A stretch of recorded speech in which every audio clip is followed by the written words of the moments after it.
Hello, hello. Welcome back to Met Flex and Chill. This is Rachel Gregory, your host, and today is Q&A day. I'm excited. It's one of my favorite days of the week to record these podcasts. I love answering questions and nerding out on different topics related to all things nutrition, training, things like that. So today's questions are actually a broad range of topics within that. So we have about 6 or 7 different questions today.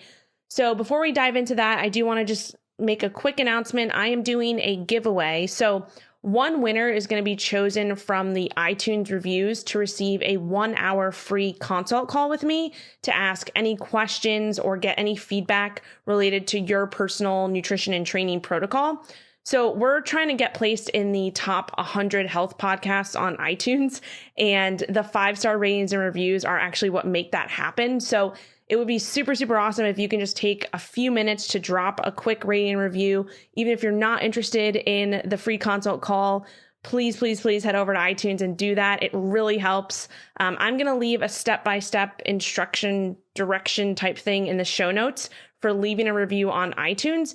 Even if you don't listen to this podcast on the iTunes platform, or if you have like an Android or something like that, you can still leave a review by borrowing like a friend's or a spouse's iPhone and just following those directions that I'm linking in the show notes. So wherever you're listening to this, you can find the show notes. If you have to swipe up on your phone right now, if you're listening, you'll see the show notes there, see the directions. Super, super simple. I know it's quite a big of an ask, but it really, really helps. And we're trying to hit that top 100 health podcasts as soon as we can. And this really helps to do that. So if you're interested, please head over and do that. If you're interested in the giveaway, if you're not interested in the giveaway, it would just be awesome if you could do that anyway. And it would mean a lot.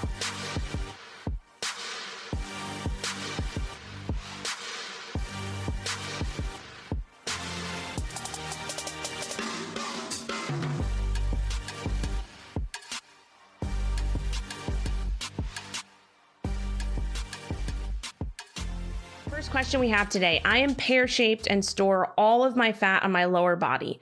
What is the trick to even out muscle definition? Okay, so first of all, there are no tricks to change the shape of your body when it comes to body composition and, building muscle, losing body fat. I don't really like to refer to things as tricks because there aren't really any tricks. There are things that you can focus on. There are things that you can emphasize that can help you move in that direction, but there's no tricks to doing this, especially in the short term. So when it comes to changing your shape and all of that, that is going to come from building muscle and losing body fat over time. So I can give you some things to focus on, not tricks to focus on, but things that will help you move in that direction.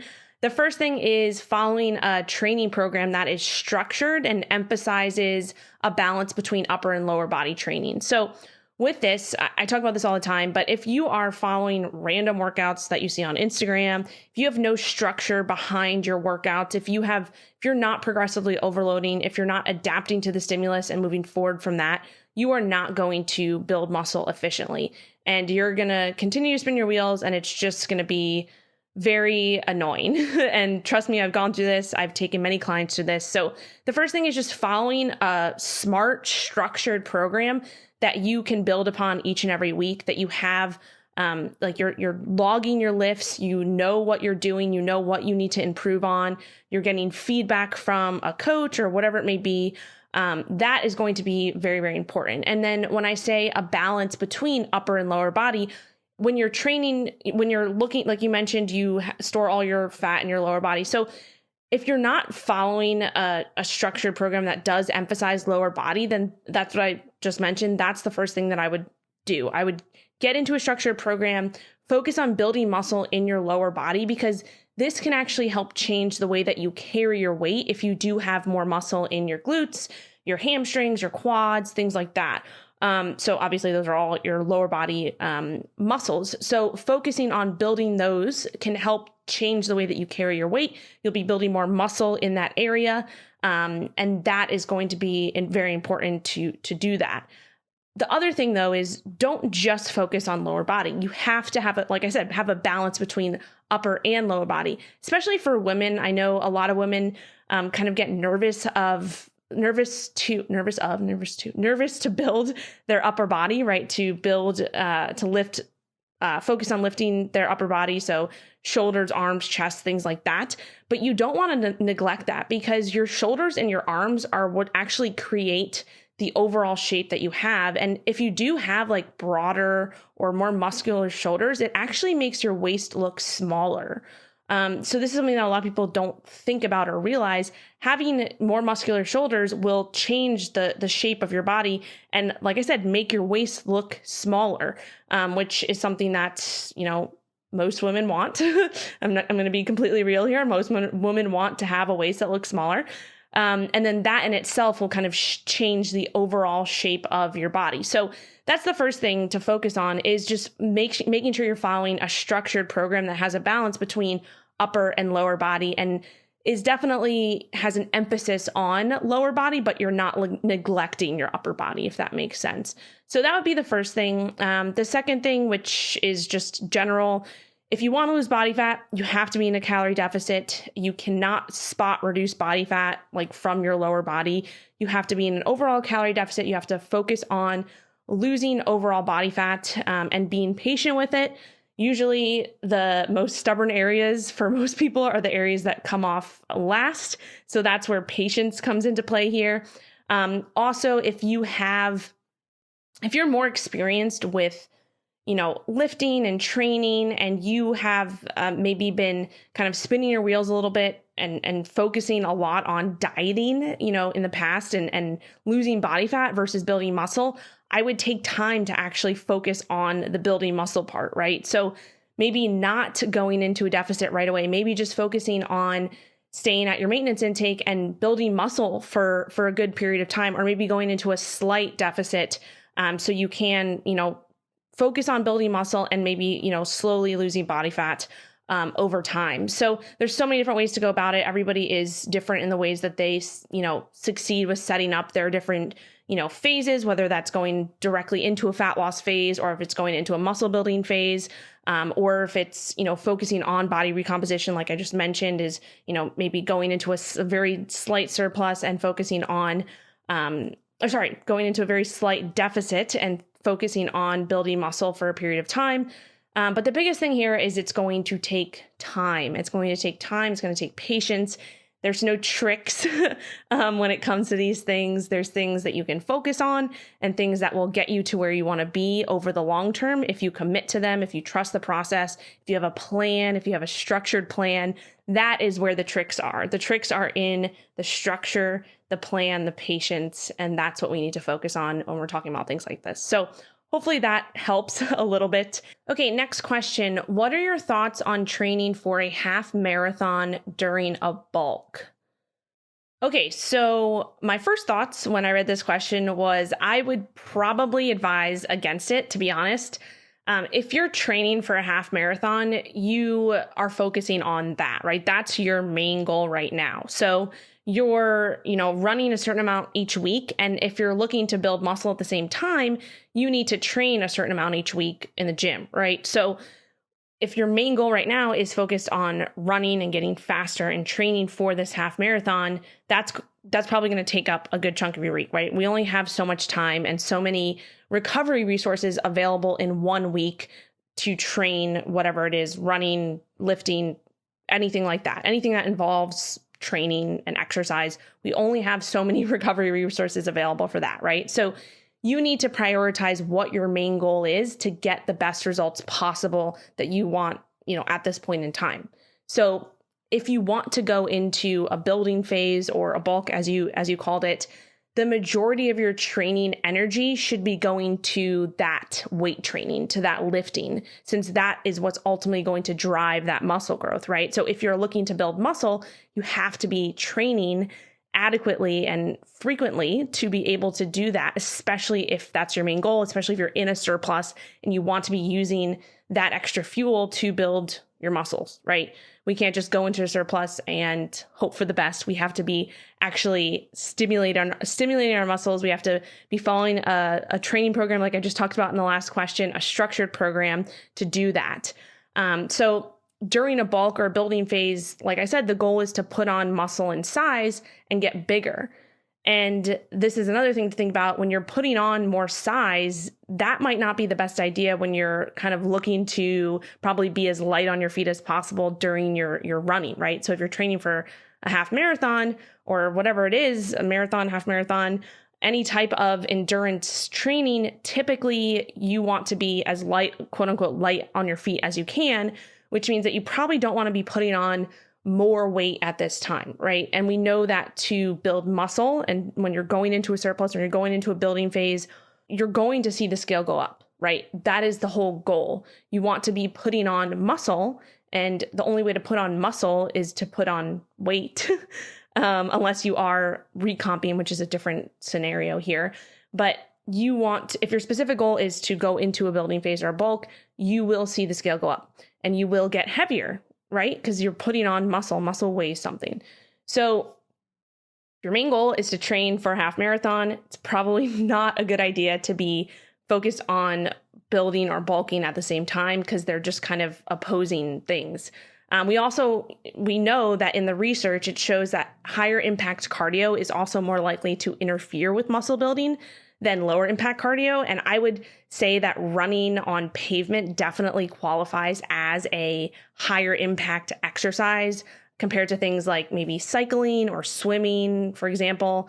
So that in itself is just kind of another kind of red flag there when we're talking about long distance running, especially outside on the pavement where it's a higher impact activity, and then also trying to build as much muscle at the same time. Those things just interfere with each other. So it's probably not the best idea. If your goal is to build muscle and build as much muscle as possible in a period of time, it's probably not a good idea to be doing higher impact cardio and things like that at the same time. So running long distances and things like that. So I feel like I just said things like that 100 times, but hopefully you get what I mean. So yeah, that would be my thoughts, is just if your goal is to train for a half marathon and that is something that is set and you have an end date for that, then focus on that. And then after that, go into a building phase or a bulking phase, whatever you want to call it, and focus on that. Having one goal at a time. You can have multiple goals at the same time. You can do different things at the same time. But if you want to be as efficient and as effective as getting to the result that you want in the most optimal way, it makes more sense to have separate goals at different times. And when it comes to these things. So hopefully that helps answer your question. All right, next question. When is using moderate carbs better? It seems like it's most popular for competitive bodybuilding. Okay, so it's not really a question of better. It's more so a question of, individual goals, where you're coming from, what your priorities are. That's a hard word to say, priorities. And also specific health concerns. So if you have specific health concerns that warrant, lower carb intake or keto or whatever it is, those are the things that matter, right? It's not about what's better or what's worse. There's really no better or worse in general. It's, individual. Everybody's different, right? So I'm going to go through a list of some of the common signs and symptoms that I always refer back to when I'm thinking about whether or not someone should increase their carb intake, right? So if I'm working with a client, I'm, thinking about these things as I'm, going about putting a protocol together for them. So, especially if they're coming from a low carb or keto lifestyle or diet that they've been on for a long period of time, which is a lot of the clients that I work with, I look at these different signs and symptoms and assess them for them and where they're coming from. And then obviously looking at other things as well. But the kind of general list, I wrote out some things here that I want to just list off for you. These are some general signs and symptoms that I look for when I'm looking to whether or not I think that someone should increase their carb intake. So the first one is if you're at a pretty low body fat level and you're noticing that you're having issues with sleep, hormones, performance in the gym, things like that. Those are all signs that you potentially need to increase your carb intake. And this is looking at signs and symptoms from someone who is at a low carb or, keto protocol already. And if I'm noticing these things, then I'm like, okay, this is probably a red flag. Let's bring carbs up a little bit, especially for women. We know women are more sensitive. Their hormones are more sensitive to these things. So these are some of those signs. So the first one, like I said, if you're already at a lower body fat and you're noticing that you're having issues with sleep, hormones, performance, things like that, and you've been low carb keto for a long time, okay, that's a red flag to me. Let's introduce some more carbs and see how you do with that. The next one would be if you're at a healthy body fat level and you're looking to improve your performance in the gym, you're looking to build as much muscle as possible or optimize your body composition, and you have been maybe spinning your wheels for a little while and you've been low carb keto for a long time, that's a red flag. Hey, let's get some carbs in and see what we can do with this. The next thing would be if your menstrual, another hard word to say, your menstrual cycle is off. So if you have an absent menstrual cycle, if it's shorter than normal or longer than normal for you, and it's been going on for a while and you've been lower carb or keto for a long period of time, another red flag. Hey, let's assess what's going on here and see if adding in some carbs is going to help with some of this. And again, it's not necessarily like, hey, you're having these symptoms, let's add carbs. It's more so, okay, you're having these symptoms, what have you been doing with your nutrition? Like, have you been low carb or keto for a while?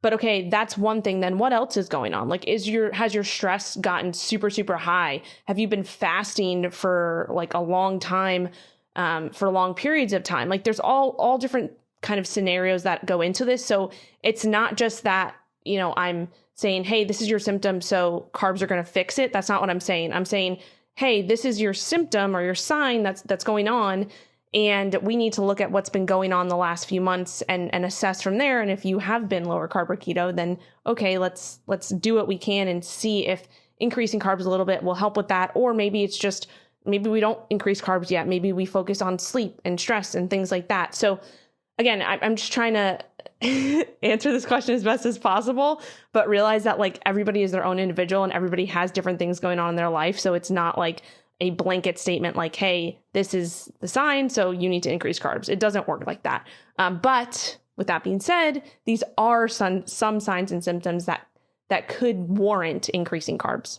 Anyway, continuing on because I'm just rambling now. So the next one would be if you don't get satisfied by the foods you're eating, or you're just missing carbs. Like if you are feeling like you are missing sweet potatoes or fruit and you're just not having a lot of that in your daily regimen and you want more of that, then there's nothing wrong with that. Like unless you have, like I said, a specific medical or health issue that warrants you to keep your carbs super, super low all the time, then I would say, okay, this is a sign that we need to bring other foods back in. We need to introduce more foods and get you to a place that you're feeling satisfied and that you can, enjoy these whole food carbs without feeling like you're, going off the wagon or that you're, guilty about it. Like we don't want that. So that's another sign if you don't get satisfied by the foods you're eating and you're just miss eating carbs in general, right? Another sign would be if you feel anxious all the time. A few others would be you have trouble falling asleep and or staying asleep. Maybe your exercise performance is stalled out or it's declining. If you're not recovering from your training well, that's a big sign, especially for women who are training a lot and they are very, very low carb or keto for a long period of time and they're just not recovering well. Having carbs are not the devil. They can help with that. So that's another sign. Different hormonal issues that are going on related to maybe thyroid or other sex hormones. Wow, I cannot pronounce words today. Hormone issues going on related to other to issues like thyroid health or sex hormones, things like that. So if you're having any issues in that area, that could be a sign that that we might need to bring carbs back in. Maybe if you've plateaued in your fat loss effort. So if you've been spinning your wheels for a while, if you've been keto or carb for a while, you've been spinning your wheels, that could be a sign that we need to introduce some carbs in a strategic way to help kind of move things along there. Or if you want to strive for ultimate metabolic flexibility, which is obviously very, very important. It's something that I believe is kind of the end goal is to strive to be as metabolically flexible as possible. So that is another kind of sign, not sign and symptom. That would just be an overall goal, right? If you've been maybe lower carb or keto for a while and you're like, all right, I'm healthy. I don't necessarily need to be strict keto and low carb 24/7. I want to incorporate more carbs into my diet, into my lifestyle, and I want to become more metabolically flexible so that I can use different fuel sources at the different times that they're warranted and things like that. So that would be another thing. And if you're interested in, more about metabolic flexibility, you can always check out my free MetFlex Life course. It's a course that goes through, all about metabolic flexibility, what it is, how to become as metabolically flexible as possible. That is linked in the show notes, and or you can go to metflexandchill.com and sign up for it there. It's completely free. So yeah, those would be, I just rambled on there a lot, but those would be kind of the main signs and symptoms or things that I look for when I am assessing a client or someone that I'm working with, in terms of if I believe that they should be increasing their carb intake. And again, it's not a matter of what's better or worse. There's no better or worse when it comes to nutrition. I mean, there is with some things, but I guess, I don't know. I don't like to make things black and white. That's a whole different discussion. But with that being said, I mean, like with carbs, there's no better or worse. There's, okay, what's going on with you in particular? What's happening with your lifestyle, with your health, with your with your specific goals? Where are you coming from? Where have you been? Where are you looking to go? And those are the main things that matter. So everybody is individual, and they have different goals, different health concerns, different training protocols that they're looking to move into, or different performance goals they're looking to accomplish. So that would be kind of what my answer would be to that question. Very long-winded, but hopefully that gave you some tidbits to take away. Okay, next question. This kind of relates to the last question. So the question is, how do I transition from keto to low carb? How many carbs to add in? What's the time frame? How do I fight sugar cravings, et cetera, et cetera? Okay, so before I get into some general tips to focus on, this is exactly what I go through in my 12-week keto forming course. So we dive into literally how to transition from a strict ketogenic diet to a more balanced approach in terms of adding carbs back in terms of focusing on becoming as metabolically flexible as possible, with the main goal focused around fat loss for this specific program. So if you haven't checked that out yet, you can go to the link in the show notes, or just go to metflexlife.com/K4W. It's the number 4. So metflexlife.com/K4W, and learn all about the program. You can see a ton of testimonials from women who have gone through it in the past and their results and all that jazz. So definitely check that out if you haven't already. To get into a few general tips to kind of start adding carbs back in to transition from keto to more of a lower carb approach, the first one would be timing. So everyone's a bit different with what works for them and their lifestyle and their specific goals. But when adding carbs back in, I generally like to start with adding them around your workout and or before bedtime. So there's a few reasons for this. So with your workout, if you work out regularly, if you exercise regularly, you can start by adding carbs in around your specific workout. So pre and post. So if you're adding some pre-workout, that's going to help with giving you a little boost in energy. And then adding them post-workout is when your body is most insulin sensitive. So that's going to help with kickstarting recovery in that sense. And will be the time that your body is going to be most sensitive to kind of soaking up those carbs to use to refill muscle glycogen and help with recovery and your next training session. So adding in carbs pre and post workout is a great place to start.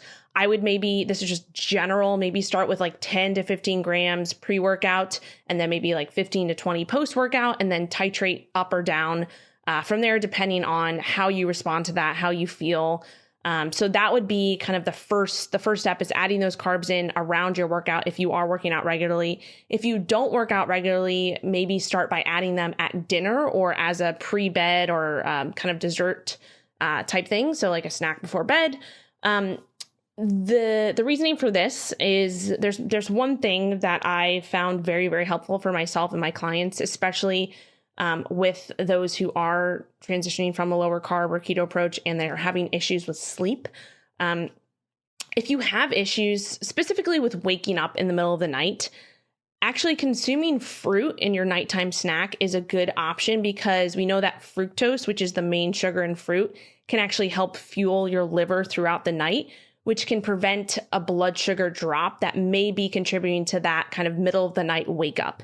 So that is something that can help with keeping your blood sugar stable throughout the night and allowing you to sleep through the night if you are having issues with that. That's something that I've seen directly help myself and some of my clients, is just adding in a bit of fruit in your nighttime snack or your nighttime dessert right before bed. Not right before bed, but maybe like an hour and a half before bed. You don't necessarily want to eat right before you go put your head on the pillow, because that's probably not optimal in terms of digestion and all of that. But a good option as a pre-bed or a nighttime snack would be maybe having some Greek yogurt, which is a slower digesting protein made up mostly of casein, which we know is slower digesting, which might be beneficial throughout the night. Adding some berries, that's where we'll get that fruit or that fructose from.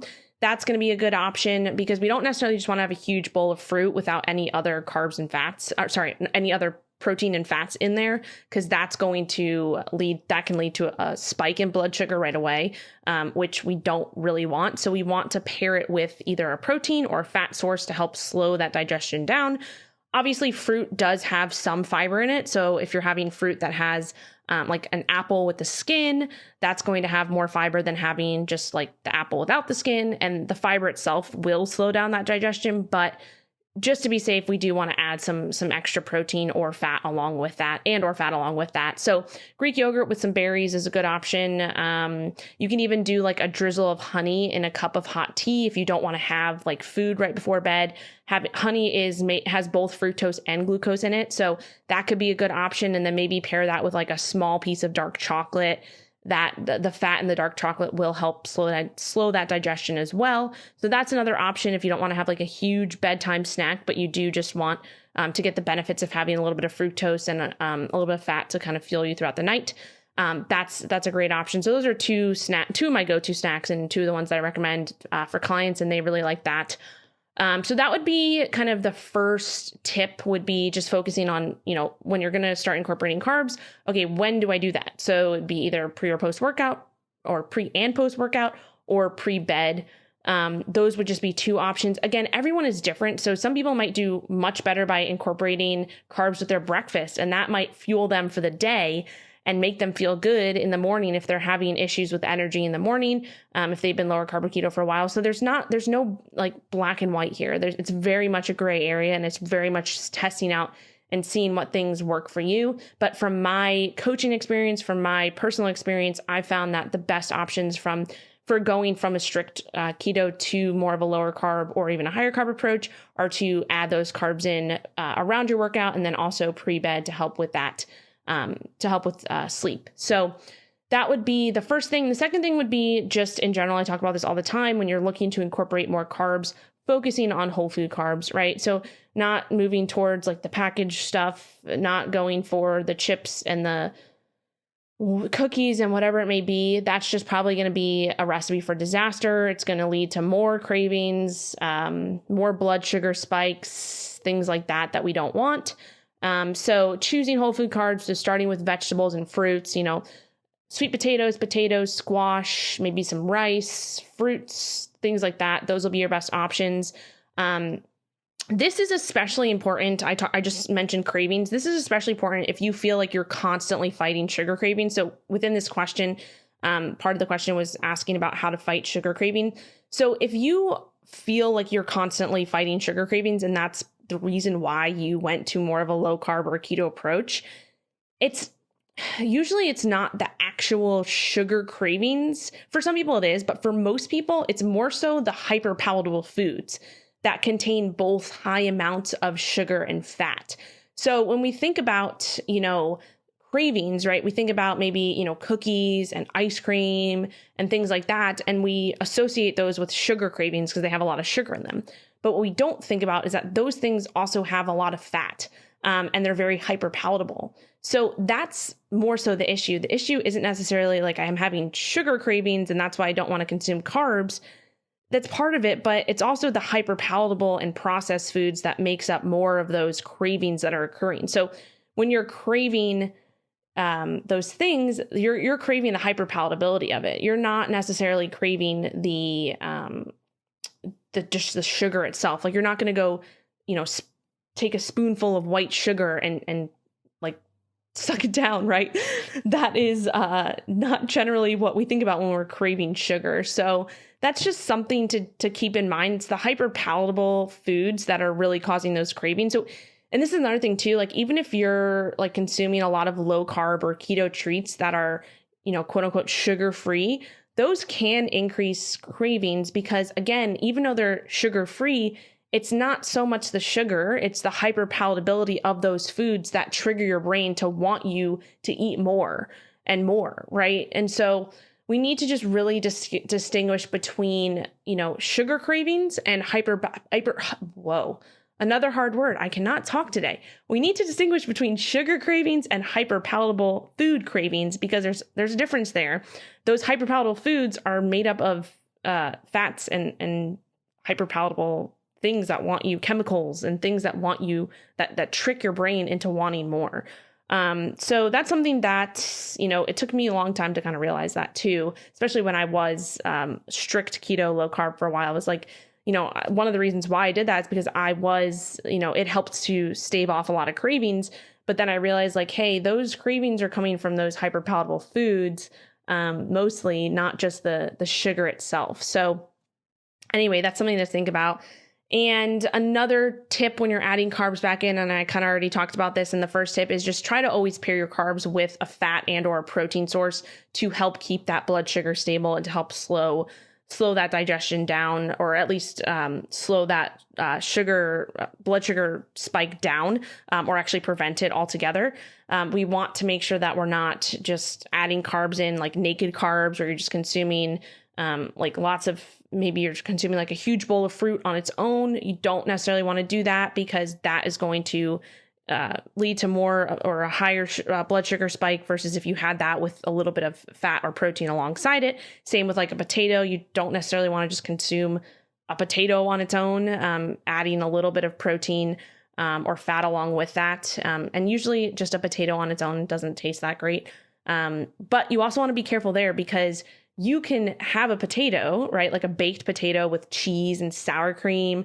That is something that can be considered hyperpalatable as well, right? Because it's you're kind of turning on all these different taste buds and senses and in your brain and your mouth and all of that. And that can lead you to want to eat more and more. So that's another thing to just be aware of is if you're combining all these different flavors and foods and things like that, and things that are very triggering to your brain in terms of like what's the word? I just lost track of my thought. I don't even know. Anyway, if you are consuming like a baked potato with cheese and sour cream and salt and things like that, that is going to be much more hyper palatable than if you're consuming just a baked potato with maybe a little bit of butter or a little bit of butter and salt.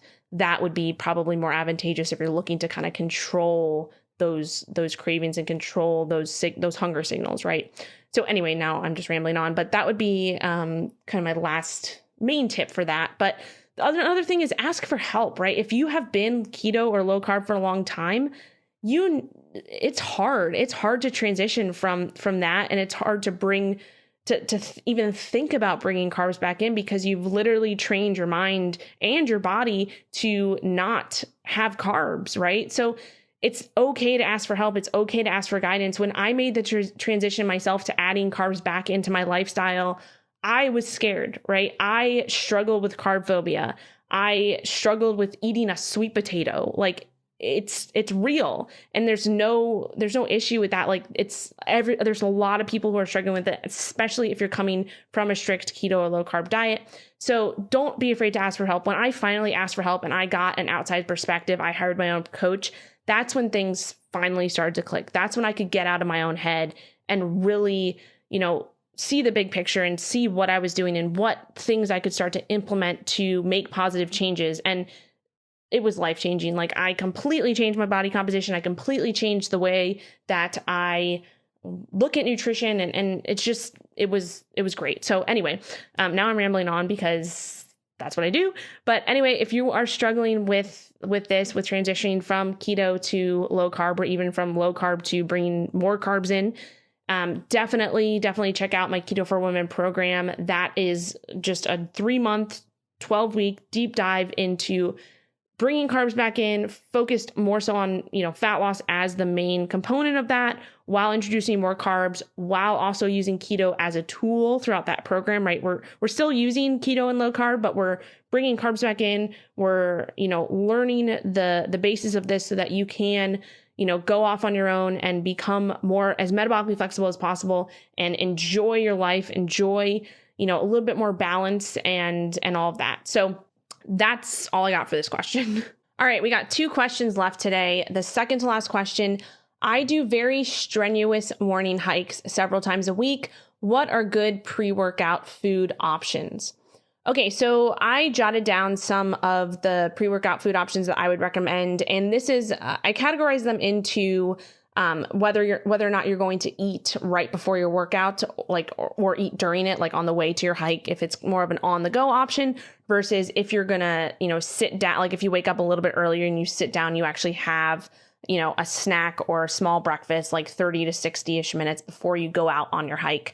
So let's start with those. So a few good options for like the 30 to 60 minute mark before you go on your hike would be, first option is Greek yogurt with some whey protein powder, and maybe add a little bit of berries, and maybe a small drizzle of nut butter. So that's going to give you some protein from both some slow digestion protein from the Greek yogurt and some faster digestion protein from the whey protein powder.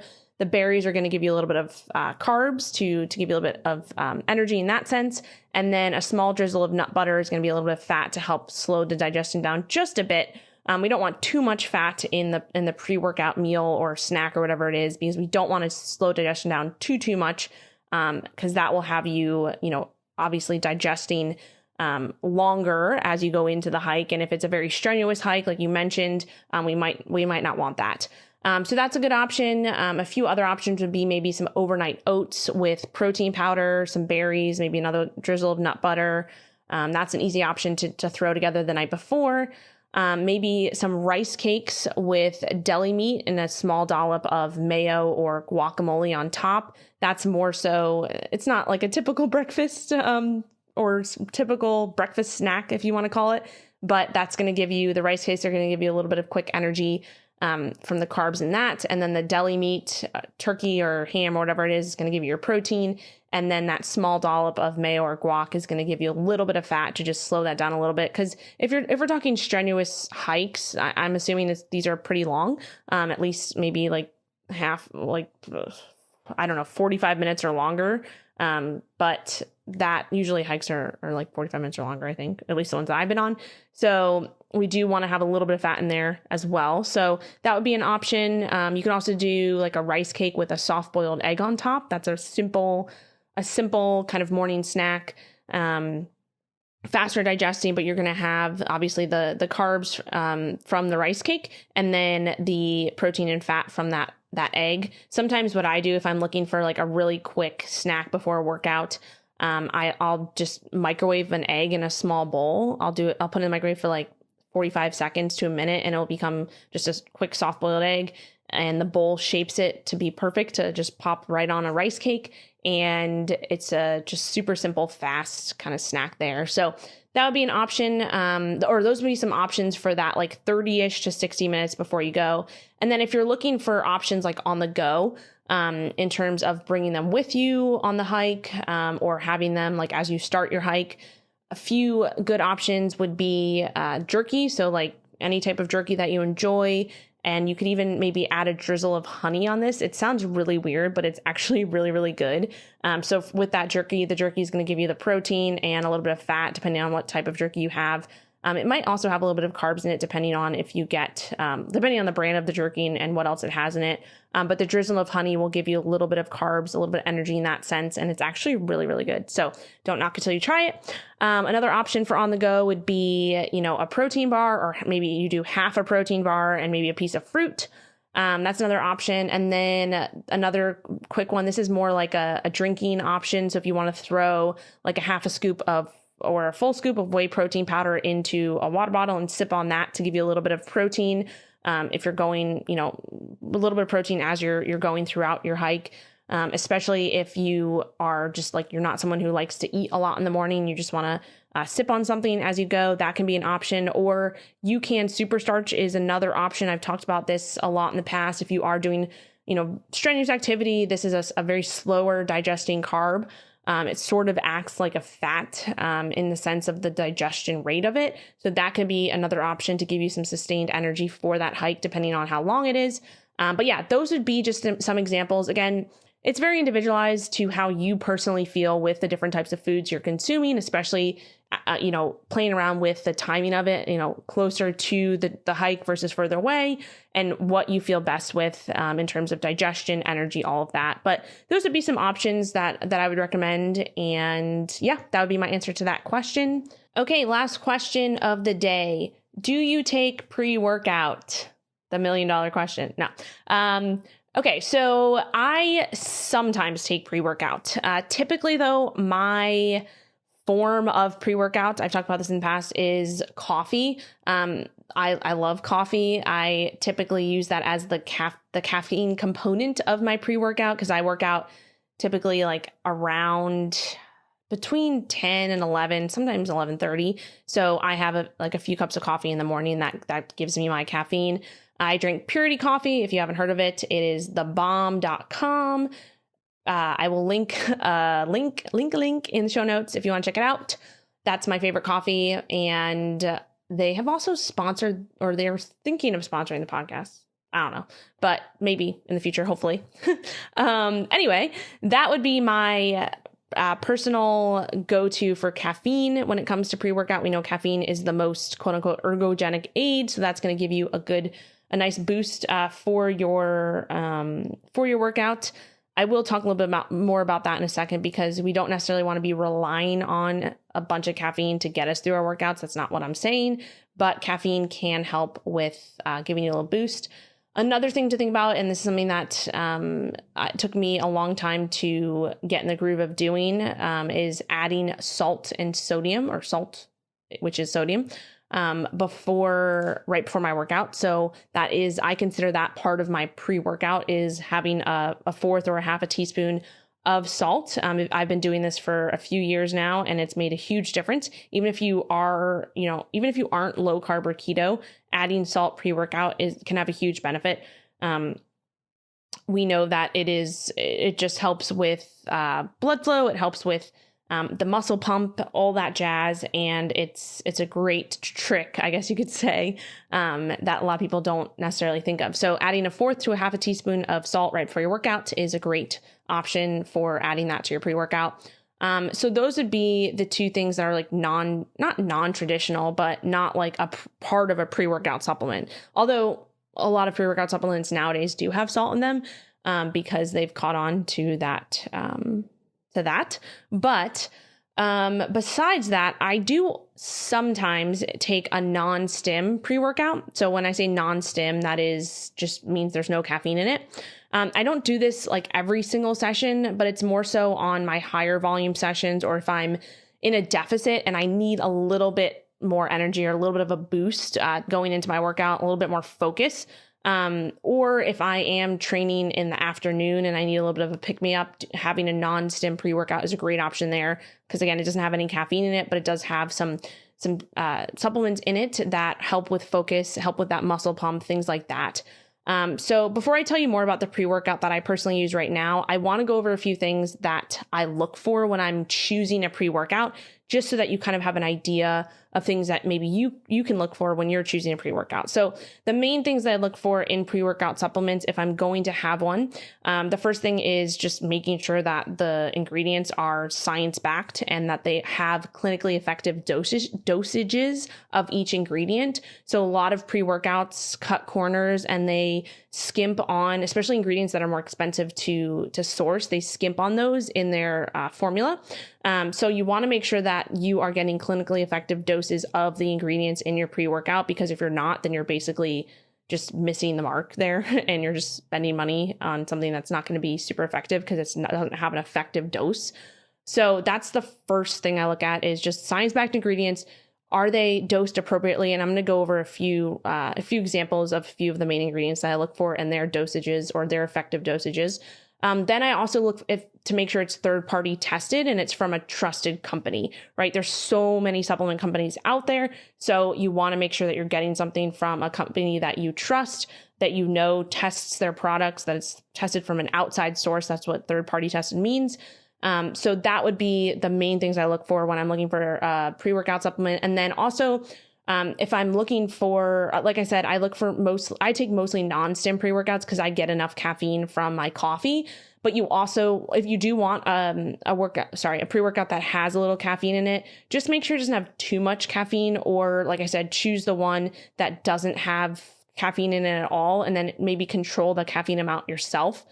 So personally, I like to control the amount of caffeine I have. So that's coming from my coffee. But if you're not a coffee drinker and you still need to control that caffeine, you can even just get like caffeine tablets or caffeine powder and add it in so that you can literally control that amount, because a lot of pre-workouts out there just literally put so much caffeine in the pre-workout that's where most of that kind of stimulant is coming from, that allows them to kind of skimp on those other ingredients that I was talking about in a few minutes ago, that they just kind of skimp on that, so they don't have to spend money on those, and they just add a crap ton of caffeine to give you that energy. But that probably isn't the best situation, especially if you are sensitive to caffeine, which a lot of people can be. And then also can lead to like jitteriness and just anxiety and stuff like that if you're having like a huge dose of caffeine at one time. So anyway, those are a few of the main things I would look for. And then when we're talking about specific ingredients, there are so many different ingredients in different pre-workouts. Again, the biggest thing is looking at that they are science-backed and that they have some effectiveness to them, right? They've been tested. They're in effective dosages to actually give you the effect that they say they're going to give you. So the first one would be, and this is just generally the ones, especially currently the ones that I'm looking for in my pre-workout, just based off of the research that I've done recently, or not recently, but over the last few years, and the ones that I've found to be most effective, trying them out myself, things like that. So the first one is L-citrulline. So L-citrulline is and it's a supplement that raises nitric oxide levels in your blood, which can lead to vasodilation. And vasodilation just means the increase in blood vessel diameter. And this allows for more blood flow, which can in turn lead to basically more efficient oxygen delivery to your muscles when you're working out, right? So when you exercise, your muscles need more oxygen to maintain performance, and the increase in that blood flow from, the vasodilation can actually help with transporting other nutrients like glucose and amino acids and all that stuff to your muscles to, help them perform more efficiently, and be more effective. And again, that improved blood flow will help with increasing that muscle pump as well. So L-citrulline is a very well-researched product. The way it works, again, is it helps to increase the vasodilation of your blood vessels. Cannot talk anymore. Been talking too much. Helps increase that, which can help with blood flow, can help with better nutrient partitioning. Like I said, getting more amino acids and carbs to your muscles to help with fueling your workouts. And then also helps with giving you a little bit more of that muscle pump, right? So that would be L-citrulline, and the effective dose that you want to look for L-citrulline is about 4 to 8 grams in one serving. So that's the first ingredient that I would look for, or one of the first. These aren't necessarily in any particular order, but that's the first one. The second one would be alpha GPC. So alpha GPC is a nootropic, and it's a natural precursor to something called acetylcholine. And acetylcholine is an organic chemical that is in the brain that actually helps enhance cognition and function of the brain.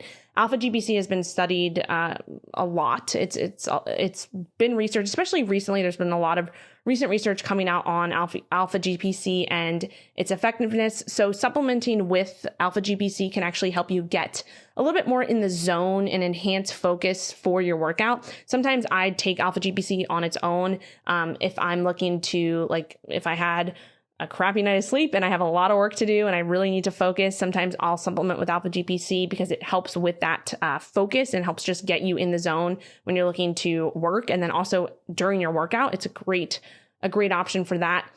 So the effective dose of alpha GPC is between 300 and 600 milligrams. So that's what you want to look for per serving in your pre-workout. And then lastly, and this isn't necessarily lastly, this is just another one that I look for because it's in a lot of pre-workouts. So I look to make sure that there's actually not too much of it in the pre-workout, because I don't necessarily love the feeling if there's too much of it. So beta-alanine. Beta-alanine is a naturally occurring amino acid that regulates the amount of the molecule carnosine that can be stored in the muscles. And carnosine can actually reduce muscle acidity, which can increase the amount of work that that muscle can do before it becomes fatigued. So beta-alanine is very well researched. Very well researched is a little bit of a stretch. It's well researched to potentially help with reducing fatigue, improving anaerobic capacity, so like high intensity training, and then also increasing peak power output. So that's this beta-alanine. If you've ever taken a pre-workout, that is what causes the tingling or prickling feeling that you might feel when you take a pre-workout. And like I said, lots of pre-workouts put so much beta-alanine in it, and you just want to be careful, because, you know, if you don't like that feeling, then you're not going to want to choose a pre-workout that has like the highest dosage. So I like to look for a moderate amount. And also realize too that if you're new to taking a pre-workout, if you're new to beta-alanine, like your body is going to adjust and adapt to that over time. So you might notice a very intense prickling and prickling feeling in the beginning. But as you take it, your body will adjust to it. And that feeling will, it might not go away completely, but it will definitely dampen. So the effective dosage for beta-alanine is between 2.6 to 6.4 grams. I like to go more on the lower end, or look for more of the lower moderate end of that. So again, these are not the only ingredients, but these are the ones that I've personally found to be most effective for me and research backed. So that would be kind of my take on just a few of the different ingredients for pre-workouts. And currently I'm using the Legion Athletics pre-workouts. It's called Pulse. I personally use the stim-free version, but they do also have a stim version as well. And again, when I say stim version, that just means that there's caffeine in it. I do like the Legion. I do like to recommend Legion Athletics pre-workout because one, like I said, it has a non-stim and a stim version, and the stim version actually contains a moderate amount of caffeine. So I believe it contains about 350 milligrams of caffeine per serving, which is typically the amount of caffeine that you would find in like one Starbucks grande coffee. So it's a good choice compared to a lot of the other pre-workouts out there that have way higher doses of caffeine and can just make you feel super jittery and uncomfortable. So that's the one that I've been using over the past, I don't know, 6-ish months. I've been using the non-stim Legion Athletics pre-workout, which is called Pulse. And I have a discount code if you're interested. So I'll add that. I'll add the link in the show notes, and the discount code is MetFlexLife. If you want to try it out, you can get 20% off your first purchase. But that's the pre-workout that I use on occasion. Not necessarily all the time, but like I said, if I have a higher volume session, or I'm looking for a little bit more focus, or if I'm in a deficit, if I'm in a dieting phase or fat loss phase, which I'm actually in currently, I will, have that, especially on lower body leg workouts, because those are always grueling. So I'll add that in beforehand, about like 30 minutes, or I'll sip on it as I walk to the gym. But again, you don't need pre-workout, right? You shouldn't rely on it, and you shouldn't rely on caffeine to get you through your workout in general. If you're dragging to the gym, like if you're dragging your ass to the gym every day with like no energy, you're just not motivated, whatever it may be, like no pre-workout is going to help you with that. I mean, maybe it helps you a little bit in the beginning, but it's not going to be sustainable. And there's something else that needs to be addressed there. So that is something to just be mindful of. Like, you don't need pre-workout. It's not a magic pill or magic whatever. But if you have everything else dialed in, right? If you are if you're going, to the gym and you're not feeling like you're dragging, you're getting good sleep, you're getting, your nutrition is on point, and you just want a little bit of that extra boost, or you just need a little bit of something, the pre-workout can be an option to help with that. But a few things just to mention with this: if you want to have the best workout, this is what you need to do. I'm going to list out a few things that I want you to focus on, because again, you don't need pre-workout, and it's the last option. It's not the last option. It's just shouldn't be the first option when you're looking to improve your workouts. So I would just focus on getting good sleep. So 7 to 9 hours a night is generally recommended. Staying hydrated throughout the day. So drinking enough water, right? That's important. It's super, super, super simple, but we always forget about it. keeping sodium levels high enough throughout the day, especially pre-workout, like I talked about. So a quarter to a half a teaspoon of salt in your pre-workout, like right before you go to the gym. Or if you are taking a pre-workout supplement like Pulse or something like that, they generally will have sodium in them as well. So you might not necessarily need that much, maybe you go with a quarter teaspoon, or maybe you just try out the pre-workout if you are using it. And, maybe you don't need the salt in that sense, but before you try the pre-workout, I would try the salt. And then the next one would be play around with different carb amounts prior to training and also post-training to enhance recovery. So if you have been low carb or keto for a while, I just talked about this, increasing your carbs pre and post workout can potentially help with training recovery, training in general, energy levels, all of that. And then lastly, notice this is last, adding in some caffeine pre-workout through coffee, or maybe trying out, like I mentioned, a high quality pre-workout to potentially help with a little bit more focus, a little bit more of a muscle pump, and help with that fatigue management. It can be an option, but you don't want to rely on it. So those would be the main focus points if you are looking to have the best workout. So hopefully that answered your question. I know I rambled on a little bit there, but I wanted to give you a little bit of background and kind of dive into pre-workout a little bit more, because I always get this question. So hopefully that helps. All right. Thanks so much for listening to another episode of Metflex and Chill. I hope you enjoyed this episode.